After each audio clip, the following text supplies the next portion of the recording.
Well, Abbas Aslani is an Iranian affairs analyst. He joins us now live from Tehran. Abbas, thanks so much for speaking to us. Where does this leave any chance of further U.S.-Iran nuclear deal negotiations?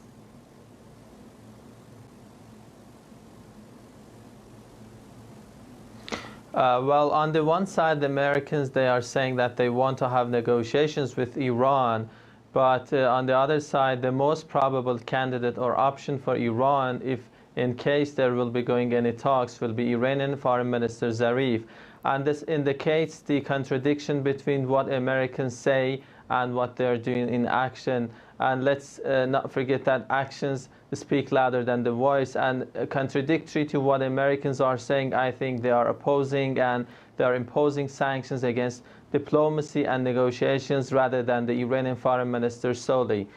But on the other hand, I think what the intention behind this is that they want to, after designating Iranian foreign minister, I think they might be limiting him in the social media, as well as we saw that there were criticism against American media for talking to Iranian foreign minister, and we might be seeing some more limitation in this regard, that limiting Iranian foreign minister in media. And I think this can have consequences and repercussions for Iranian nuclear deal, because as some European countries are trying to mediate between Iran and the United States, they want to de-escalate and decrease the tensions. This needs diplomacy and negotiations. Right. While there are sanctions against those people who have been in diplomacy and negotiations, I think maybe the priority is giving to more tension, and this can have consequences on the ongoing process of the nuclear negotiations. Okay. And this is a question that I think Americans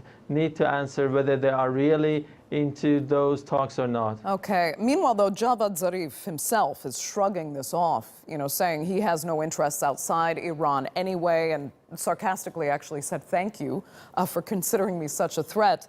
But do these sanctions really have no effect on him?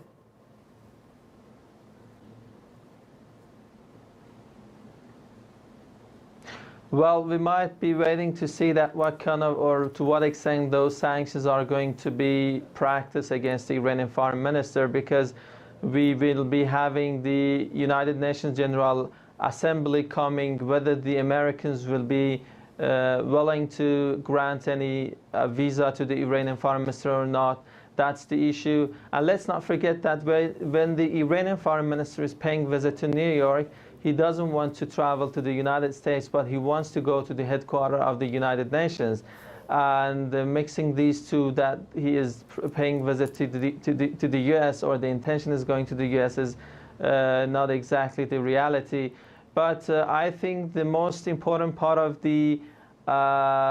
those sanctions or the cost will be that they will limit the Iranian foreign minister in talking to the media and to intimidate some media outlets in talking to the Iranian foreign minister, as well as they will try to push the social media such as Twitter to maybe suspend the account of the Iranian foreign minister. I think what they want is that they want less audience to hear what Iran is saying, and most specifically Iranian foreign minister. Okay. When we look at the background of the Iranian foreign minister, he has had diplomatic background. He is into diplomacy and negotiations. Right. And when those, I think, sanctions are imposed against this person, I'm not sure what kind of policy or the outcome the Americans are looking for. Because when a person who is into diplomacy is pushed away, the others who might not be much willing into that diplomacy might come and replace,